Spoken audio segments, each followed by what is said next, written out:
Hello and welcome to my channel SK helping hand tutorials. Friends, आज आपके लिए start हो रही है कक्षा 8 के लिए वार्षिक परीक्षाओं के लिए सीरीज़, जिसमें कि हम इम्पॉर्टेंट प्रश्न हल करेंगे जो कि स्माइल कार्य पर आधारित रहेगी तथा जो पाठ के इम्पॉर्टेंट प्रश्न उत्तर हैं उनको हम हल करेंगे। हल इस तरीके से किया जाएगा कि आप उसकी सहायता से न्यू टाइप भी हल कर सकते हैं, रिक्त स्थान भी हल कर सकते हैं, सही गलत भी हल कर सकते हैं और प्रश्न उत्तर तो ऑफ कोर्स लिख सकते हैं। तो चैनल के साथ नहीं जुड़े हैं अभी तक तो do subscribe my channel SK helping hand tutorials. चलिए हम पाठ पहला शुरू करते हैं, कक्षा 8 का the best Christmas present. What did the author find in a junk shop? Junk shop होता है कबाड़ी की दुकान। कबाड़ी की दुकान पर लेखक को क्या मिला था? The author found a roll top desk. What did he find in a secret drawer? Who do you think had put it in these? He found a letter in a small black tin box. अब देखो उसको वहाँ पे क्या मिला था, एक letter मिला था और लेटर किसके अंदर था, एक छोटे से टिन बॉक्स में, ब्लैक टिन बॉक्स के अंदर। The previous owner might have kept it. अब पाठ यदि हम पढ़ते हैं तो ये भी संभव है कि कौनी ने उसको रखा, जब उसके घर पे आग लग गई थी तो वो ख़राब हो गया और उसने उस ड्रॉर को बेच दिया। और यह भी हो सकता है कि कोई और व्यक्ति उस ड्रॉर का ओनर था। तो हम सिर्फ यही लिखेंगे द प्रीवियस ओनर, यानी जो पहले उस ड्रॉर का मालिक था उसने रखा था, प्रीवियस पहले का। Who had written the letter to whom and when? चिट्ठी किसने लिखी थी? To whom। whom का अर्थ होता है किसको, व्हेन मतलब कब लिखी थी। Jim had written the letter to his wife. किसने लिखी थी? आपको ध्यान रखना है, हु का उत्तर है Jim. Jim had written the letter to his wife Connie. To whom का आ गया to his wife Connie on December 26, 1914। तो यहाँ पे आपके 3 प्रश्न बनते हैं। किसने लिखा? जिम ने लिखा। किसको लिखा? कॉनी को लिखा। और कब लिखा? दिसंबर 26, 1914 को। अब यहाँ पे हमने एक पॉइंट और ऐड कर दिया, Connie receive the later on January 25, 1915। What jobs did Hans Wolf and Jim MacPherson have when they were not soldiers? Hans Wolf was a cello player in the orchestra and Jim was a school teacher. Hans Wolf जो था वो orchestra में play करता था, सेलो player था वो, and gym जो था वो स्कूल टीचर था। Had Hans Wolf ever been to Dorset? Why did he say he know it? Hans Wolf जो था वो जर्मनी का सोल्जर था। आपको ये ध्यान रखना है, जर्मनी का सोल्जर कौन है? Hans Wolf. और ब्रिटिश सोल्जर कौन है? जिम है, जिम मैकफर्सन। तो वो वहाँ पे क्या कभी गया था, डॉर्सेट? तो यही आपको बताना है। Hans Wolf had never been to Dorset. Never का अर्थ होता है कभी नहीं। Had never been to Dorset, तो फिर उसने क्यों कहा कि वो डॉर्सेट को जानता है? He said so because he had learned about it in his school and through some books. उसने अपने विद्यालय में उसके बारे में जाना था और कुछ किताबों के माध्यम से वह उस जगह को जानता था। Why did the author go to Bridport? Author Bridport क्यों गया था? The author went there to give the letter. अब लेखक को जो पत्र मिला था वहाँ पे उस बॉक्स के अंदर, तो वह पत्र देने गया था। Where was the football match played? ये स्माइल के तहत कार्य आया हुआ है, तो इम्पॉर्टेंट प्रश्न बन जाता है, फुटबॉल मैच कहाँ पे खेला गया था? The football match was played in the no man's land. आपको नो मैन्स लैंड यहाँ पे ध्यान पे रखना है। और खेल कौन सा था? फुटबॉल का था। तो न्यू टाइप में पूछा भी जा सकता है उन्होंने कौन सा गेम खेला था। What did the author explain Connie? Author ने कॉनी को क्या एक्सप्लेन करने का प्रयास किया? The author tried to explain Connie about how he had found the desk and the letter return to her. उसने उसको समझाने का प्रयास किया कि उसको वो कैसे मिला था पत्र और वह चिट्ठी उसको लिखी गई थी। In what relation did Connie take the author? Connie ने उस लेखक को क्या समझा? She took him to be her husband Jim. Took him यानी उसको लगा, उसे माना कि वह व्यक्ति जो आया है चिट्ठी देने वह उसका हस्बैंड जिम ही है। What are Hans and Jim's views? Views का अर्थ होता है विचार on games. गेम्स के बारे में उनके क्या विचार थे, ये इम्पॉर्टेंट प्रश्न है, स्माइल में भी आ रखा है यह प्रश्न आपका। They think games are good ways. Good ways यानी कि अच्छे तरीके of resolving conflicts. Resolving होता है हल करना, resolving मतलब हल करना। कॉन्फ्लिक्ट होता है कोई भी संघर्ष की जो स्थिति उत्पन्न हो रही है, विवाद है, तो कॉन्फ्लिक्ट्स मतलब विवाद, विवाद की स्थितियों को हम खेल के द्वारा हल कर सकते हैं।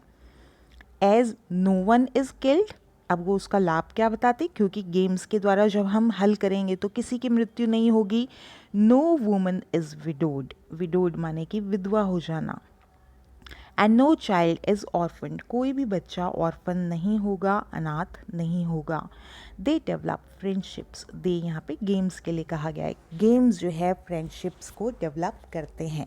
तो एक बार फिर हम आंसर देखते हैं। They think games are good ways of resolving conflicts as no one is killed, no woman is widowed and no child is ऑर्फन्ड।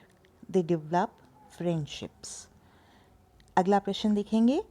How did the soldiers celebrate Christmas together, soldiers ने Christmas कैसे मनाया। तो उन्होंने क्या क्या किया था आप देखिए। पहले उन्होंने एक दूसरे को विश किया और फिर उनके पास खाने पीने का जो भी सामान था वो उन्होंने आपस में बांट लिया, खाया मिल करके और फुटबॉल का मैच भी खेला। The Germans first wishes merry Christmas to British soldiers, उन्होंने जर्मन्स ने पहले विश किया। Then they both celebrated it, और उसके बाद दोनों ही जो आर्मीज़ थी, ब्रिटिश और जर्मन, दोनों ने उसको सेलिब्रेट किया।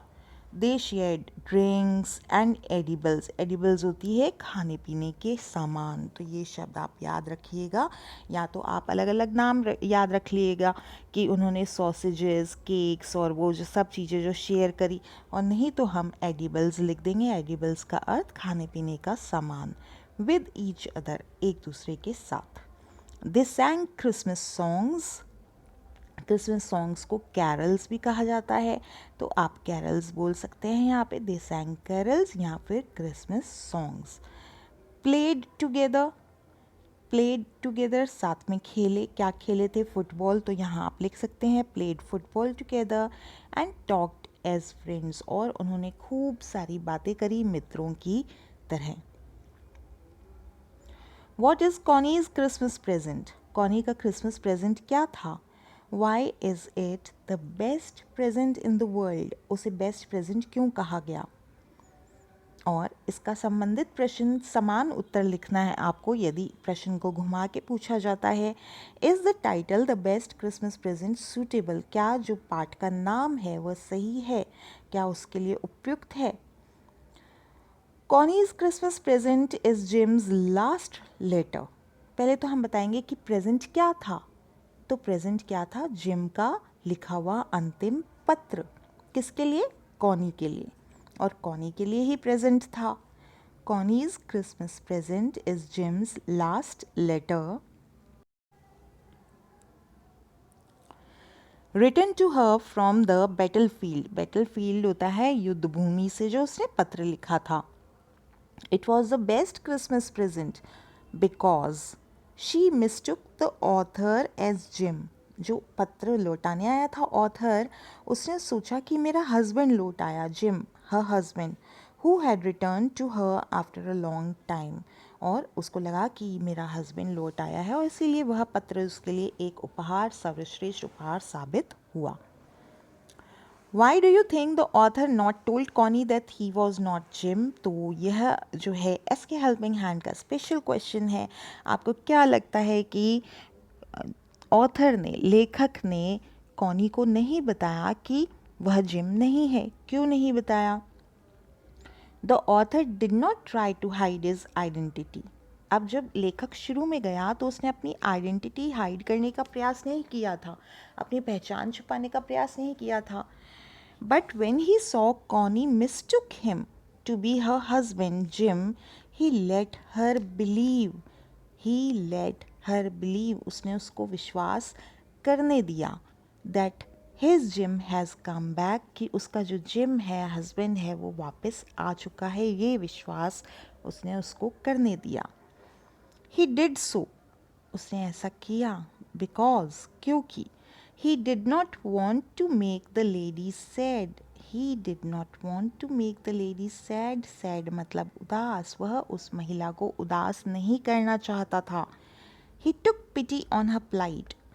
Took pity, दया आ गई उसके दुख पर, उसकी स्थिति पर, दयनीय स्थिति पर. Plight, इस शब्द का उच्चारण आपको करना है plight. Plight. She was very old. क्यों उसको दया आई? क्योंकि बहुत बुजुर्ग थी.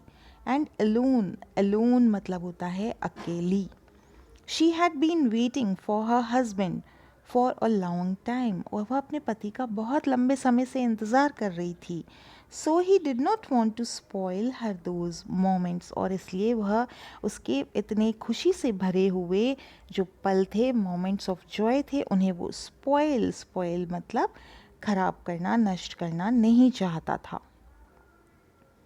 नेक्स्ट लेसन देखेंगे the ant and the cricket, जो कि पार्ट 1 के अंतर्गत ही पोएम दी गई है आपको. तो पहला प्रश्न देखेंगे, how does the cricket spend summer and spring. Cricket ने गर्मी और बसंत का वक्त कैसे बिता दिया. The cricket spend summer and spring in singing and dancing. तो यहाँ पे मुख्यतः आपको 2 ही बातें याद रखनी है, इन सिंगिंग एंड डांसिंग. और कौन से 2 मौसम, समर और स्प्रिंग उसने स्पेंड किए थे. Why did the cricket complain. Complain का अर्थ होता है शिकायत करना.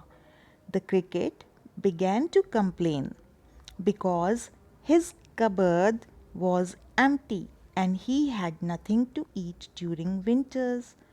उसकी कबर्ड खाली हो गई थी और उसके पास कुछ भी खाने के लिए नहीं बचा था सर्दियों के दौरान. What was the policy of ants? What is your opinion? Policy नीति, opinion विचार. Policy नीति क्या थी चींटियों की, और आपके इसके बारे में क्या विचार है. The policy of ants, बहुत इम्पॉर्टेंट प्रश्न है ये. Was never to borrow and never to lend. Smile के तहत भी दिया गया है ये. नेवर टू बोरो यानी कभी भी उधार नहीं लेना. बोरो का अर्थ होता है उधार. एंड नेवर टू लेंड, ना ही उधार देना. ठीक है, तो वो उनकी पॉलिसी थी, ना उधार लो ना उधार दो. इसके बारे में आपका क्या विचार है. तो ये जो है अपने आप में it is a good policy. यहाँ पे आप इसको ऐड कर लेंगे अपने साथ में. It is a good policy. और क्यों गुड पॉलिसी है, क्योंकि ये क्या सिखाती है. It teach us to save for future और बैड डेज. फ्यूचर और बैड डेज, बुरे दिनों के लिए बचत करना हमें सिखाती है. What is a fable? A fable is a story with animals as characters. Characters चरित्र. Characters आप यहाँ पे देख सकते हैं. इसको क्या पढ़ेंगे आप, characters. It has a moral. Moral होता है शिक्षा, नैतिक शिक्षा भी होती है. तो 2 बातें आपको ध्यान में रखनी है. फेबल, फेबल में जो मुख्य चरित्र होते हैं वो कौन होते हैं, एनिमल्स होते हैं. और इसमें कोई ना कोई मोरल होता है. मोरल मतलब नैतिक शिक्षा होती है. What made the cricket bold? Cricket में अब एकदम से साहस कैसे आ गया था. Starvation and famine made the cricket bold. Starvation का अर्थ होता है भूख लगना. Starvation सरल स्पेलिंग है starvation. And famine made the cricket bold. तो भूख और जो उसके अकाल सा पड़ गया था उसके पास भोजन का उस समय में, इस कारण से क्रिकेट बोल्ड आ गया. उसमें अदम्य साहस आ गया कि वो इतनी ठंड में भी भीगता हुआ भी चींटी तक चला गया. Who did cricket go to. Why. झिंगुर किसके पास गया था और क्यों गया था. The cricket went to the ant to ask for food and shelter. किसके पास गया था हमने पहले बता दिया, ठीक है। वेंट टू द एंट, चींटी के पास गया। क्यों गया? To ask for food and shelter. What did the cricket say he would die of? Cricket को क्या लग रहा था, वो किस चीज़ से मर जाएगा?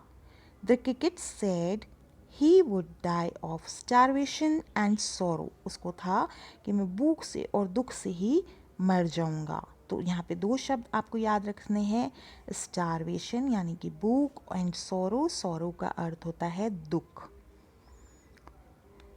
Oh, what will become of me? Who said it and why? किसने कहा और क्यों कहा? Oh, what will become of me? यानी मेरा क्या होगा? The cricket said it. किसने कहा? क्रिकेट, झिंगुर ने कहा था। क्यों कहा था? He found no food to eat during winters. He was starving. क्योंकि उसको अपने अलमारी में कोई भोजन नहीं मिला खाने के लिए और उसे बहुत भूख लग रही थी। From where is the poem The Ant and the Cricket taken? यहाँ पे आप नाम याद रखिएगा, the ant and the cricket. अब ये किससे ली गई है? एसॉप्स फेबल से, एसॉप्स फेबल से ली गई है। Then dance the winter away, who said and why. बहुत इंपॉर्टेंट प्रश्न है ये भी, किसने कहा और क्यों कहा? The ant told the cricket to dance the winter away. Ant told the cricket, किसने कहा? एंट ने कहा। किसको कहा? क्रिकेट को कहा। तो आप क्या लिखेंगे? The ant told the cricket to dance the winter away. When the cricket asked for food, अब क्यों कहा था, कब कहा था ये बताना है। जब क्रिकेट ने क्या कहा, उसको भोजन मांगा और शेल्टर मांगा, तब चींटी ने पूछा तुमने इस गर्मी में क्या किया? तो उसने क्या कहा कि मैंने तो डांसिंग और सिंगिंग में समय बिताया। तो चींटी ने उसको कहा कि अब तुम सर्दी में भी डांस कर लो। When the cricket asked for food and shelter and told that he spent माने कि बिता दिया, the summer and spring in dancing and singing, the ant told to dance the winter away. The ant wanted the cricket to learn a lesson, क्योंकि वो चाहती थी कि झिंगुर जो है एक सबक सीखे। अगला प्रश्न देखेंगे, fill in the blanks. The cricket wanted only to borrow और लैंड। क्रिकेट क्या करना चाहता था? बोरो करना चाहता था या लैंड करना चाहता था? तो बोरो का अर्थ होता है उधार लेना, उधार लेना चाहता था। ये आप अपोजिट के लिए भी याद रखेंगे, बोरो उधार लेना, लैंड उधार देना। तो क्रिकेट क्या करना चाहता था? बोरो करना चाहता था। The ant was मिजरली स्पेंथ्रिफ्ट। मिजरली माने कि कंजूस और स्पेंथ्रिफ्ट माने कि जो खुला खर्चा करे। तो लेखक ने ही बताया है चींटी कैसी थी, मिजरली थी। द पोइट कॉल्स डैश सिली। सिली किसको कहा कवि ने? एंट को या क्रिकेट को? तो लेखक ने सिली यानी मूर्ख कहा है क्रिकेट को। तो इसका जो सही उत्तर है वो है cricket. What happened when the winter came? जब सर्दी आई तब क्या हुआ? When the winter came, the ground was covered with snow. सब तरफ बर्फ थी। There were no flowers, no leaves. फूल नहीं थे, पत्तियाँ नहीं थी, and it was too cold. बहुत अधिक ठंड हो गई थी। अगला प्रश्न दिखेंगे। तो चलिए नेक्स्ट जो है ये आपका यहाँ पे पार्ट ही वाला ख़त्म हो जाता है। उम्मीद है आपको वीडियो पसंद आया। आगे के लेसन्स करने के लिए, रिवाइज़ करने के लिए आप इनकी सहायता से न्यू टाइप, ट्रू फॉल्स किसी भी प्रकार के प्रश्न को बहुत सरलता से हल कर सकते हैं। चैनल को सब्सक्राइब नहीं किया तो डू सब्सक्राइब। आगे प्रतिदिन आपको एक लेसन अवश्य मिल जाएगा चैनल पे। जुड़े रहिए, बने रहिए। धन्यवाद।